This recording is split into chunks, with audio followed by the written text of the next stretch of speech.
आपका B news nation में। मैं हूं आबिद हुसैन शेख। चौकीदार नरेंद्र मोदी चोरी करते हुए पकड़ा गया। राहुल गांधी का बीजेपी पर प्रहार। आज कलबुर्गी के एनवी मैदान में आयोजित कांग्रेस परिवर्तन समावेश में बात करते हुए एआईसीसी अध्यक्ष राहुल गांधी ने बीजेपी और पीएम नरेंद्र मोदी पर निशाना साधते हुए कहा कि ये चौकीदार झूठा वादा करने में माहिर है। 15 लाख सबके खातों में डालने की बात, 2 करोड़ रोजगार देने की बात की थी। राफेल मामले में 34,000 करोड़ का भ्रष्टाचार किया मोदी ने, जबकि हमने आर्टिकल 371 के तहत 20,000 युवकों को रोजगार दिया। किसानों का कर्ज सिर्फ कर्नाटक में ही नहीं, छत्तीसगढ़, एमपी, राजस्थान, पंजाब में माफ किया।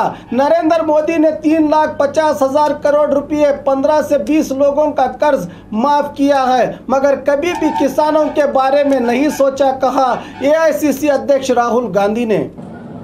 एमएलसीज, नेता, यूथ कांग्रेस, एनएसयूआई, महिला कांग्रेस, सेवा दल के हमारे सब लोग, भाई और बहनों, प्रेस के हमारे मित्रों, आप सबका यहाँ बहुत बहुत स्वागत, नमस्कार। आपने बोला कि चौकीदार चोर है, और कल परसों नरेंद्र मोदी जी पूरे देश को चौकीदार बनाने की कोशिश कर रहे हैं। जब वो प्रधानमंत्री बने थे तो उन्होंने कहा था, मुझे प्रधानमंत्री मत बनाओ, मुझे चौकीदार बनाओ। याद है आपको? याद है ना? उन्होंने ये तो नहीं कहा था ना कि पूरा का पूरा हिंदुस्तान उसको चौकीदार बनाओ, ये तो नहीं कहा था। ये कहा था कि मुझे प्रधानमंत्री बनाओ, मैं चौकीदार बनूंगा। मेहुल चौकसी, नीरव मोदी, ललित मोदी, विजय माल्या, इनकी चौकीदारी की। पुलवामा में अटैक हुआ, उसी दिन आपने अखबार ठीक से पढ़ा तो उसी दिन छोटा सा आर्टिकल था, अदानी जी को हिंदुस्तान के 6 एयरपोर्ट चौकीदार ने दे दिए। राफेल के बारे में थोड़ा सा बताना चाहता हूं, क्योंकि पूरे देश में मुद्दा बना है। भाई और बहनों, राफेल हिंदुस्तान की एयरफोर्स का हवाई जहाज, दुनिया की सबसे बड़ी डिफेंस डील है। इससे दुनिया में कोई बड़ी डिफेंस डील नहीं, हजारों करोड़ रुपए की। यूपीए सरकार ने साफ कहा था, हिंदुस्तान एरोनॉटिकल लिमिटेड कंपनी को कॉन्ट्रैक्ट मिलेगा। बेंगलोर में, उड़ीसा में, अलग अलग प्रदेशों में राफेल हवाई जहाज बनेगा। एंटनी जी ने साफ कहा, 526 करोड़ रुपए एक हवाई जहाज के लिए। चौकीदार प्रधानमंत्री बनता है। पहला काम, फ्रांस जाता है,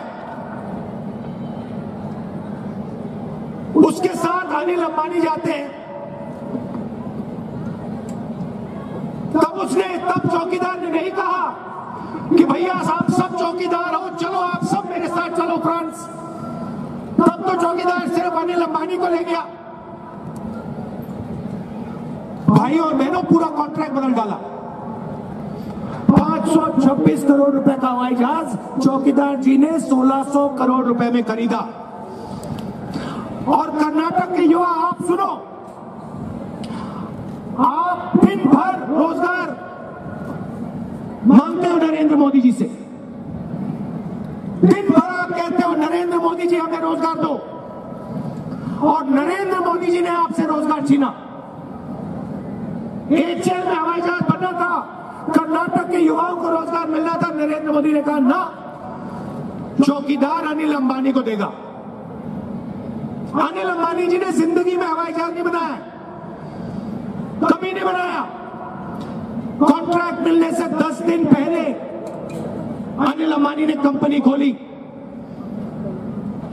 उस कंपनी ने पहले कुछ नहीं किया। दुनिया का सबसे बड़ा कॉन्ट्रैक्ट, डिफेंस का कॉन्ट्रैक्ट उस कंपनी को नरेंद्र मोदी जी ने दिया। 526 करोड़ रुपए का हवाई जहाज 1600 करोड़ रुपए में। डायरेक्ट अनिल अंबानी को 30,000 करोड़ रुपए का फायदा मिला। मुझे तो नरेंद्र मोदी ने साफ कहा था, हिंदुस्तान के चौकीदार ने साफ कहा था कि अनिल अंबानी को कॉन्ट्रैक्ट मिलना है। मतलब फ्रांस का राष्ट्रपति कह रहा है कि हिंदुस्तान के चौकीदार ने गेट खोला और चोर को अंदर कर दिया। कहा भैया आ जाओ अंदर, 30,000 करोड़ रुपए की चोरी करो। फ्रांस का राष्ट्रपति कहता है। सीबीआई का डायरेक्टर कहता है चलो भाई मैं इंक्वायरी करूंगा, चौकीदार ने चोरी की है। रात के 1:30 बजे चौकीदार जी सीबीआई डायरेक्टर को उठा के फेंक देते हैं, कहते निकलो यहां से, कोई इंक्वायरी नहीं होने वाली। सुप्रीम कोर्ट कहता है चौकीदार जी सीबीआई डायरेक्टर को वापस लाइए। चौकीदार जी कहते हैं हाँ भैया चलो सीबीआई डायरेक्टर वापस आओ। और फिर घंटों में, खारगे जी कमेटी पे थे, घंटों में सीबीआई डायरेक्टर फिर से निकाल देते हैं। हिंदू अखबार में आता है डिफेंस मिनिस्ट्री के सबसे बड़े अफसरों ने लिखा है चौकीदार चोर है। साफ लिखा है उसमें, हिंदू अखबार पढ़ी है, उसमें लिखा है कि हिंदुस्तान के चौकीदार ने पैरेलल नेगोशिएशन चलाया। नेगोशिएशन टीम कहती है कि चौकीदार हमें काम नहीं करने दे रहा। चौकीदार डायरेक्ट फ्रांस से बात कर रहा है। अगर चौकीदार में हम पर भरोसा नहीं है तो हमें हटा दीजिए, उससे डायरेक्टली करवाइए। भाई और बहनों, चौकीदार चोरी करते हुए पकड़ा गया और जैसे ही चौकीदार चोरी करते हुए पकड़ा गया, चौकीदार कहता है पूरा हिंदुस्तान चौकीदार, पूरा हिंदुस्तान चौकीदार। मगर पकड़े जाने से पहले पूरा हिंदुस्तान चौकीदार नहीं था। पकड़े जाने से पहले सिर्फ नरेंद्र मोदी चौकीदार था, है ना? भाई और बहनों, चोर पकड़ा गया, पूरा देश जानता है। देखो, पूरा देश जानता है कि चौकीदार चौकीदार चौकीदार। और आज हिंदुस्तान में जहां भी देखो नरेंद्र मोदी जी नफरत फैलाते हैं। एक धर्म दूसरे धर्म के बीच में नफरत, दलितों को मारा जाता है, पीटा जाता है, रोहित वेमुला जैसे युवाओं को कुचला जाता है और इनका लक्ष्य कॉन्स्टिट्यूशन को रद्द करना। नरेंद्र मोदी दिल में चाहते हैं जैसे उन्होंने नोटबंदी में 500 रुपए और 1000 रुपए का नोट खत्म किया, वैसे नरेंद्र मोदी जी हिंदुस्तान के कॉन्स्टिट्यूशन को खत्म करना चाहते हैं। हम ये कभी नहीं होने देंगे, चाहे कुछ भी हो जाए। हिंदुस्तान के कॉन्स्टिट्यूशन को नरेंद्र मोदी और आरएसएस के लोग कभी नहीं छू पाएंगे, कांग्रेस पार्टी नहीं छूने देगी। सुप्रीम कोर्ट के जज बाहर आते हैं, खड़े होते हैं प्रेस के सामने, कहते हैं कि हमें काम करने नहीं दिया जा रहा है, न्याय नहीं दे सकते हम। आमतौर से जनता सुप्रीम कोर्ट में जाती है, जजेस के पास जाती है। पहली बार इतिहास में देखने को मिला सुप्रीम कोर्ट के जजेस प्रेस के सामने आते हैं, जनता के सामने आते हैं, कहते हैं जो भी हिंदुस्तान के इंस्टीट्यूशन है सबको खत्म करना चाहते हैं। नरेंद्र मोदी चाहते हैं कि सिर्फ एक व्यक्ति राज करे। भाषण में कहते हैं, लाल किले में जाके कहते हैं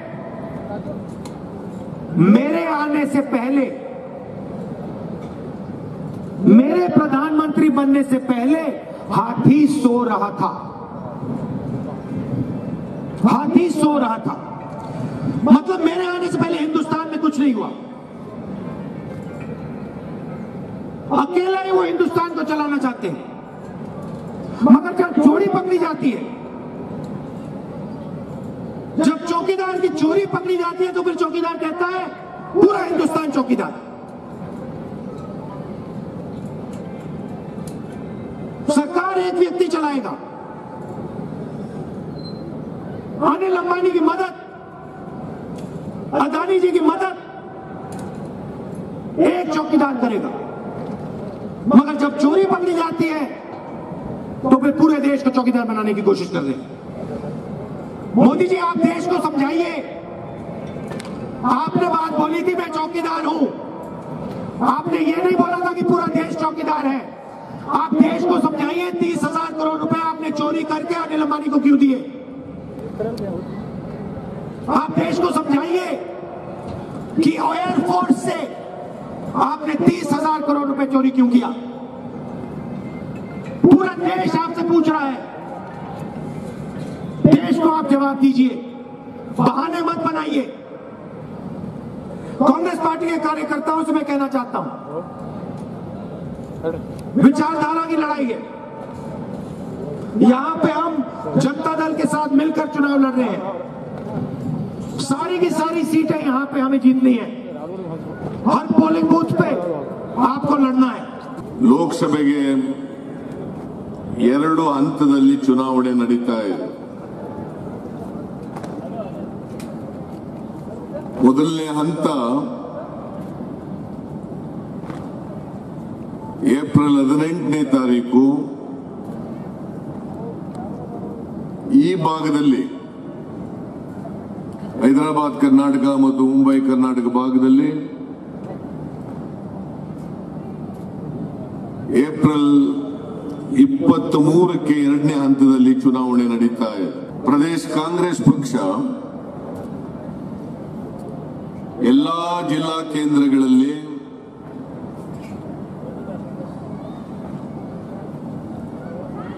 ಕಾಂಗ್ರೆಸ್ಸಿನ ಪರಿವರ್ತನಾ ಯಾತ್ರೆಗಳನ್ನು ಹಮ್ಮಿಕೊಂಡು ಇವತ್ತು ಕಲಬುರಗಿನಲ್ಲಿ ಈ ಪರಿವರ್ತನಾ ಸಭೆ ನಡೀತಾ ಇದೆ. ಇದರ ಉದ್ದೇಶ ನಮ್ಮ ಕಾರ್ಯಕರ್ತರು ಈ ಬಾರಿ ದೃಢವಾದಂತ ಸಂಕಲ್ಪವನ್ನು ಮಾಡಬೇಕು.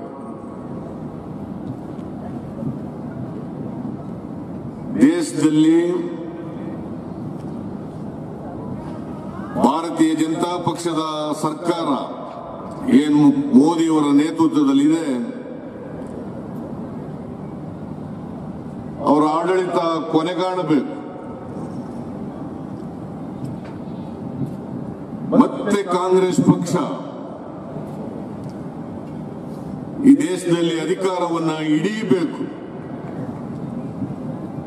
ಅದಕ್ಕೋಸ್ಕರ ನಮ್ಮ ಕಾರ್ಯಕರ್ತರು ಸಂಕಲ್ಪವನ್ನ ಮಾಡಿ ಈ ಚುನಾವಣೆಯಲ್ಲಿ ಹೋರಾಟ ಮಾಡಬೇಕು ಅಂತೇಳಿ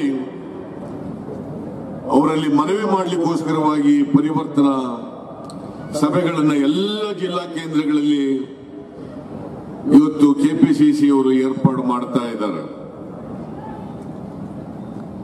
ನಾನು ಗುಲ್ಬರ್ಗಕ್ಕೆ ಅನೇಕ ಸಭೆಗಳಿಗೆ ಬಂದಿದ್ದೇನೆ. ಇವತ್ತು ನಡೀತಾ ಇರತಕ್ಕಂಥ ಸಭೆ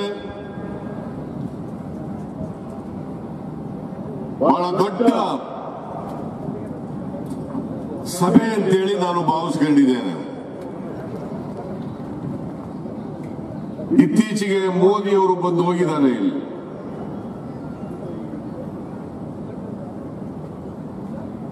ಇದೇ ಜಾಗದಲ್ಲಿ ಮೋದಿ ಅವರು ಈ ಭಾಗದ ಜನರನ್ನು ಉದ್ದೇಶಿಸಿ ಭಾಷಣ ಮಾಡಿ ಹೋಗಿದ್ದಾರೆ. ಮೋದಿಯವರು ಮಾತನಾಡೋದು ಬಿಟ್ಟರೆ, ಭಾಷಣ ಮಾಡೋದು ಬಿಟ್ಟರೆ ಸಾಧನೆ ಶೂನ್ಯ. ನರೇಂದ್ರ ಮೋದಿ ಅವರು ದೇಶದ ಯಾವುದೇ ಭಾಗದಲ್ಲಿ ಜನರನ್ನ ಉದ್ದೇಶಿಸಿ ಭಾಷಣ ಮಾಡುವಾಗ ಅಭಿವೃದ್ಧಿ ಬಗ್ಗೆ ಚರ್ಚೆ ಮಾಡಲ್ಲ, ಅವರು ಕಳೆದ 5 ವರ್ಷಗಳಲ್ಲಿ ಏನ್ ಸಾಧನೆ ಮಾಡಿದ್ದೀವಿ, ಚುನಾವಣಾ ಪೂರ್ವದಲ್ಲಿ ಏನು ಹೇಳಿತ್ತು ಅವೆಷ್ಟು ಈಡೇರಿದ್ದಾವೆ ಅನ್ನೋದ್ರ ಬಗ್ಗೆ ಯಾವ ಸಭೆಯಲ್ಲೂ ಕೂಡ ಅವರು ಪ್ರಸ್ತಾಪ ಮಾಡಲ್ಲ. ಅದಕ್ಕೆ ಬದಲಾಗಿ ಭಾವನಾತ್ಮಕವಾದಂತ ವಿಚಾರಗಳನ್ನ ಪ್ರಸ್ತಾಪ ಮಾಡಿ ಸಮಾಜಕ್ಕೆ, ದೇಶಕ್ಕೆ ಸಂಬಂಧ ಇದ್ದಿರತಕ್ಕಂಥ ವಿಷಯಗಳನ್ನ ಪ್ರಸ್ತಾಪ ಮಾಡ್ತಕ್ಕಂಥದ್ದು, ಜನರನ್ನ ದಾರಿ ತಪ್ಪಿಸ್ತಕ್ಕಂಥ ಪ್ರಯತ್ನವನ್ನ ಮಾಡ್ತಕ್ಕಂಥದ್ದು, ಇದನ್ನ ಕಳೆದ 5 ವರ್ಷಗಳಿಂದಲೂ ಕೂಡ ನರೇಂದ್ರ मोदी ಅವರು ಮಾಡ್ಕೊಂಡು ಬರ್ತಾ ಇದ್ದಾರೆ. और इसी तरह से आप लोग मुत्तहिद रहेंगे तो इंशाअल्लाह ताला आप 23rd को भी इसी तरह 23rd अप्रैल को आप लोग इसी तरह निकल के अपनी वोटिंग का इस्तेमाल करेंगे तो इंशाअल्लाह ताला खरगे साहब लास्ट टाइम 75,000 वोटों से जीते थे तो इस बार 1.5 लाख से जीतेंगे। पिछले 5 साल से हम लोग अच्छे दिन के इंतजार में हैं। अच्छे दिन तो दूर, बुरे से बुरे दिन हमारे लिए आए हैं। हमें ये सोच के आइंदा इलेक्शन लड़ना है और अपने वोटों का सही इस्तेमाल करना है। और आपके सामने एक तरफ झूठ है और दूसरी तरफ विकास है, डेवलपमेंट है। तो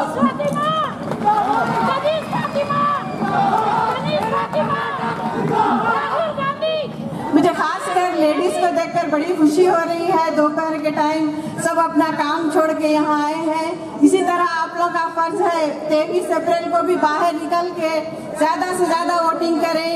ये हम सब की ख्वाहिश है और आप सब के लिए ये जरूरी है कि खरगे साहब को जिता के फिर से पार्लियामेंट में भेजें और राहुल गांधी जी को इंशाल्लाह हम प्राइम मिनिस्टर बनाएंगे।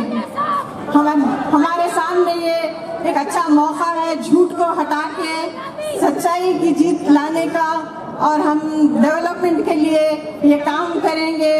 और आइंदा जो भी है, अब कांग्रेस पार्टी आई तो खुशहाली आने की उम्मीद है, वरना हम खुशहाली तो देख नहीं सकेंगे। सिर्फ झूठ पे झूठ चल रही है। तो इस झूठ को हटाने के लिए हमें राहुल गांधी जी के हाथ मजबूत करने हैं, खरगे जी के हाथ मजबूत करने हैं। खरगे जी को ज्यादा से ज्यादा मेजोरिटी से जिताकर पार्लियामेंट में भेजना है। वो हमारी नुमाइंदगी करेंगे। और लास्ट 5 साल में जो खरगे साहब ने मोदी जी का जवाब दिया है वो तो शायद कोई और कर सकता है। उनकी तारीफ जितनी की जाए कम है। तो इसीलिए आप लोग अपने वोटों का सही इस्तेमाल कीजिए। और मेन इम्पोर्टेंट है कि आप लोग बाहर निकल के 23 तारीख को वोटिंग करेंगे तो इंशाल्लाह हमारी कामयाबी जरूर है। इतना कहते हुए मैं अपनी जगह लेती हूँ। शुक्रिया। ಇವತ್ತು ಹೆಚ್ಚು ಭಾಷಣ ಮಾಡಿದರೆ ದೇಶದಲ್ಲಿ ಇವತ್ತು ಏನು ಲೋಕಸಭಾ ಚುನಾವಣೆ ಬರ್ತಾ ಇದೆ, ನರೇಂದ್ರ ಮೋದಿ ಅವರು ಇವತ್ತು ಕೇವಲ ಭಾಷಣದ ಮುಖಾಂತರ ಮೋಡಿ ಮಾಡತಕ್ಕಂಥ ಕೆಲಸ ಮಾಡ್ತಾ ಇದ್ದಾರೆ ಹೊರತು ಇನ್ಯಾವುದೇ ರೀತಿಯ ಅವರ ಅಭಿವೃದ್ಧಿ ಆಗಿರಲಿ, ಸಾಧನೆ ಆಗಿರಲಿ ಅದರ ಬಗ್ಗೆ ಅವ್ರು ಮಾತಾಡ್ತಾ ಇಲ್ಲ. ಈಗ ಹೊಸದಾಗಿ ಶುರು ಮಾಡಿದ್ದಾರೆ ಚೌಕಿದಾರ್ ಅಂತ. ಚೌಕಿದಾರ್ ನರೇಂದ್ರ ಮೋದಿ, ಚೌಕಿದಾರ್ ಇನ್ನೊಬ್ಬರಿಂದ ಶುರು ಮಾಡಿದ್ದಾರೆ.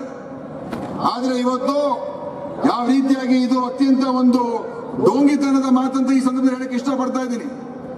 ಯಾಕೆಂತ ಹೇಳಿದ್ರೆ ನಿಜವಾಗ್ಲೂ ಕೂಡ ಅವ್ರಿಗೆ ಚೌಕಿದಾರಿ ಮಾಡ್ತಕ್ಕಂಥದ್ದು ಅವ್ರಿಗೆ ಬದ್ಧತೆ ಇದ್ದಿದ್ರೆ ಇವತ್ತು ಏನು ನಮ್ಮ ರಾಜ್ಯದಲ್ಲಿ ಇರ್ತಕ್ಕಂಥ ಏನು ಇಲ್ಲೊಬ್ರು ಚೌಕಿದಾರನ್ ಮಾಡಿದ್ದಾರೆ. ಈಗ ಆ ಚೌಕಿದಾರ್ ಯಾರಂತ ಹೇಳಿದ್ರೆ ಬಿಜೆಪಿಯ ರಾಜ್ಯಾಧ್ಯಕ್ಷರಾಗಿರ್ತಕ್ಕಂಥ, ಬಿಜೆಪಿ ವಿರೋಧ ಪಕ್ಷ ನಾಯಕರಾಗಿರ್ತಕ್ಕಂಥ ಯಡಿಯೂರಪ್ಪನವರು ಅವರನ್ನ ಚೌಕಿದಾರ್ ಅಂತ ಘೋಷಣೆ ಮಾಡಿದ್ದಾರೆ.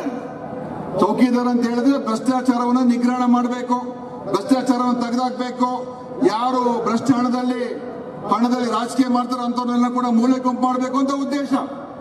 ಆದ್ರೆ ಇಲ್ಲಿ ಬಿಜೆಪಿಯ ರಾಜ್ಯಾಧ್ಯಕ್ಷರು ಹಾಡು ಹಗಲೇ ಮಾತಾಡಿರ್ತಕ್ಕಂಥ ನಾವೆಲ್ಲ ನೋಡಿದ್ದೇವೆ, ಟೇಪನ್ನ ಕೇಳಿದ್ದೇವೆ. ಅವ್ರು ಹೇಳಿರ್ತಕ್ಕಂಥ ಮಾತುಗಳು, ಒಬ್ಬೊಬ್ಬ ಶಾಸಕರಿಗೆ 20 ಕೋಟಿ 30 ಕೋಟಿ ಕೊಡ್ತೀವಿ, ಸುಮಾರು 300 ಕೋಟಿ ರೂಪಾಯಿ ಖರ್ಚು ಮಾಡಿ ಕರ್ನಾಟಕದಲ್ಲಿರ್ತಕ್ಕಂಥ ಸರ್ಕಾರವನ್ನು ತೆಗಿತೀವಿ ಅಂತ ಹೇಳ್ತಕ್ಕಂಥ ಮಾತು ಬಿಜೆಪಿಯ ರಾಜ್ಯಾಧ್ಯಕ್ಷರು ಕರ್ನಾಟಕದಲ್ಲಿ ಹೇಳಿರ್ತಕ್ಕಂಥದ್ದು ಅದು 100% ಸತ್ಯವಾಗಿರ್ತಕ್ಕಂಥ ಮಾತು. ಅದು ಯಾರು ಕೂಡ ನಾವೇನು ವಿಶ್ಲೇಷಣೆ ಹೇಳಬೇಕಾಗಿಲ್ಲ. ನರೇಂದ್ರ ಮೋದಿಜಿ ಅವರು ಬಂದು ಭಾಷಣ ಮಾಡಿ ಹೋದ್ರು. ಕಲಬುರಗಿ ಜನರಿಗೆ ನಾನು ಏನು ಕೊಟ್ಟಿದ್ದೇನೆ ಏನು ಕೊಡ್ತೇನೆ ಅನ್ನತಕ್ಕಂಥದ್ದು ಅವರ 40 ನಿಮಿಷ ಭಾಷಣದಲ್ಲಿ ಒಂದು ಶಬ್ದನೂ ಕೂಡ ಹೇಳಲಿಲ್ಲ.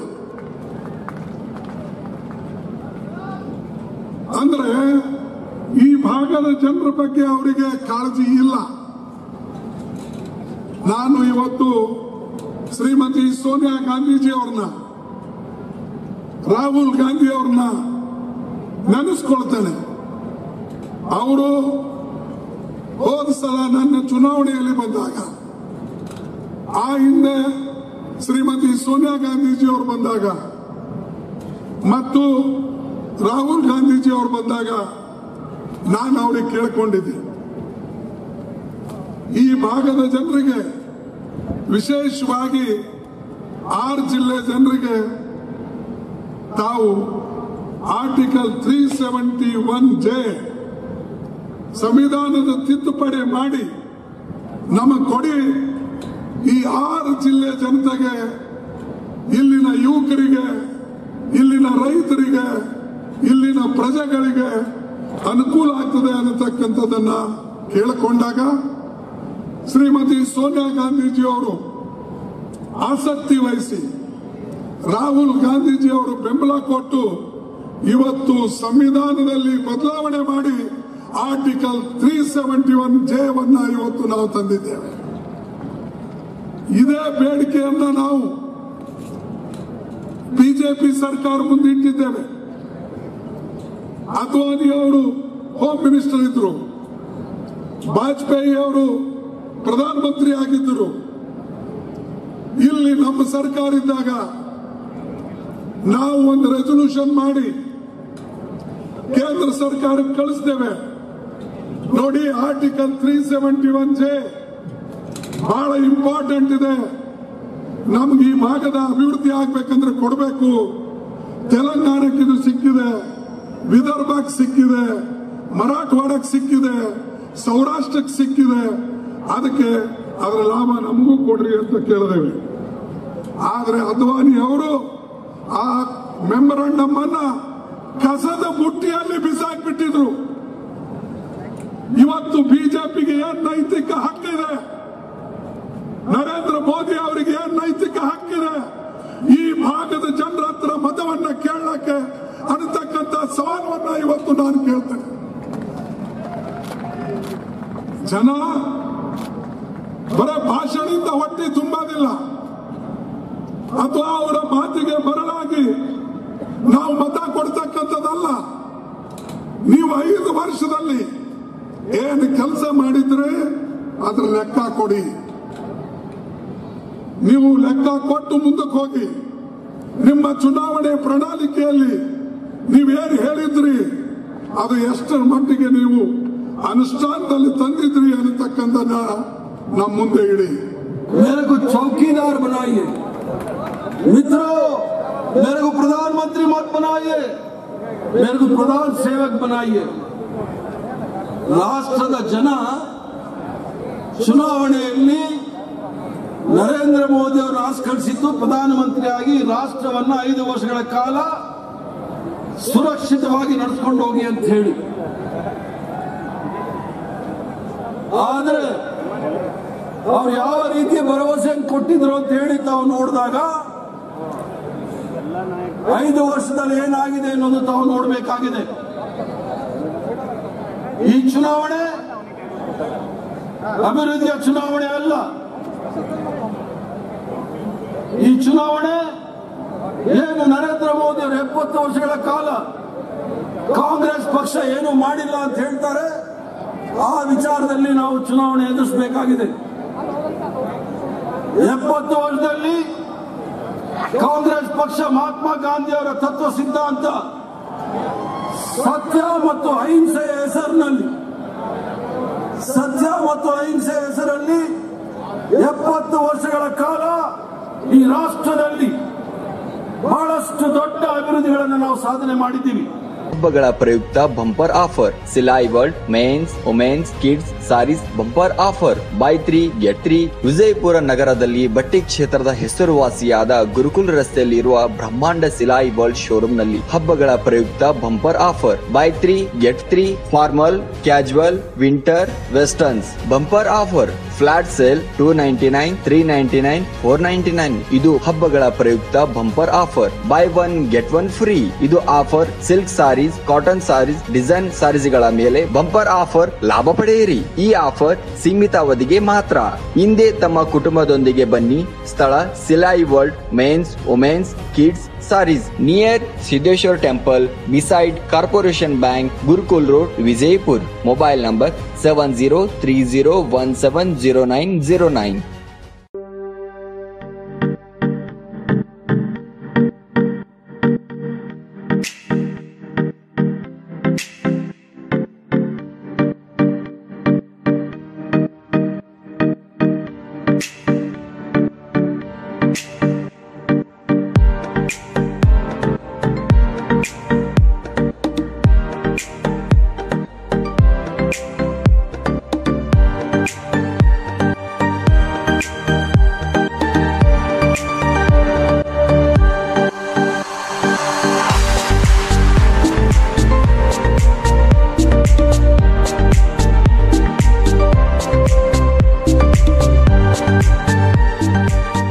हमारे पास यहाँ पे शादियों का बाज़ार और जमातों का और सब कुछ मिलता है. फर्नीचर मिलता है. हमारे पास अच्छे से अच्छी क्वालिटी भी है और कम से कम क्वालिटी का रेंज भी है. फर्नीचर में हमारे पास 7,000 से चालू है, जो हम कम से कम रेंज में हमारे बीजापुर की जनता को देना चाहते हैं. और पूरे बीजापुर डिस्ट्रिक्ट से हमारे पास कस्टमर्स आते हैं और इंशाल्लाह आते रहेंगे. आप भी एक मर्तबा हमारे शॉप को ज़रूर विज़िट कीजिए.